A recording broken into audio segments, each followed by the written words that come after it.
Doctor BR Ambedkar గారు ఒక పుస్తకం రాశారు. అచ్చా! What Congress and Gandhi have done to the untouchables అని. అచ్చా! ఈ పుస్తకంలో ఆయన స్వయంగా పేర్కొన్నాడు. మహాత్మా గాంధీకి అంటరానితనం అంటే అంత పెద్ద ఇంట్రెస్ట్ లేదు. కానీ ఈ అస్పృశ్యతను నివారించడానికి నేను కృషి చేస్తున్నానని బయట చెప్పుకుంటున్నాడు. హ్మ్. ఈ అంటరాని వాళ్లకు ఒక పేరు పెట్టాడు. హరిజనులు అని ముద్దు పేరు అవును. పెట్టాడు. అవును.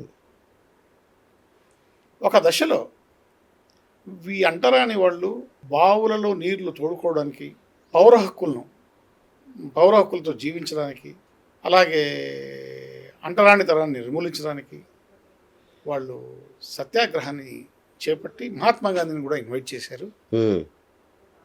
మహాత్మా గాంధీ దాన్ని ఖండించాడు. ఆ!